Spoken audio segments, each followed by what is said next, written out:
Hello guys, आज हम आ चुके हैं महादेव द्रोणेश्वर मंदिर और यहाँ पे है महादेव का मंदिर और इधर है हमारी मचुंदरी नदी। अब देखो इसका व्यू कैसा आता है। मैं भोला पर्वतकार है तू रानी मैला की, तेरी मेरी पार पड़े ना बेशक लिखी पहला की। मैं भोला पर्वतकार है तू रानी मैला की, तेरी मेरी पार पड़े ना बेशक लिखी पहला की। किसे राजा ते ब्याह करवा ले मेरी गैल मेरे पछतावेगी। तेरी काया पड़ जा काली रे तन याद मैल की आवेगी। मेरा कंबल तक का ब्योत नहीं जाटे मैं ठर ठर कंबेगी। मैं आंख तीसरी आला सू मेरे छोने किकर संभेगी। हट छोड़ देना गोरी मेरी रैन न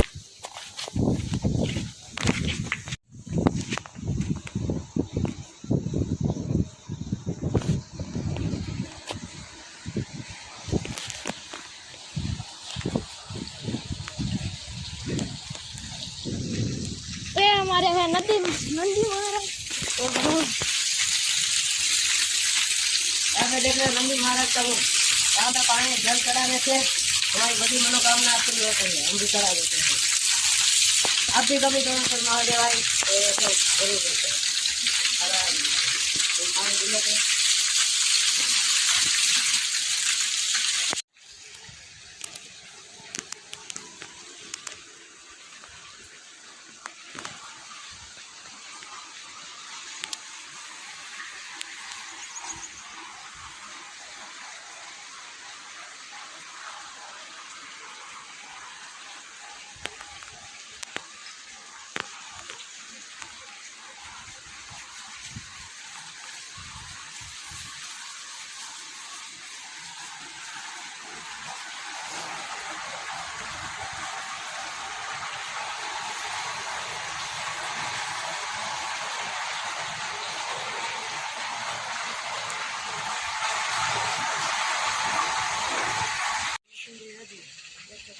कैमरामैन थोड़ा नीचे आ जाओ, देखा जाता है।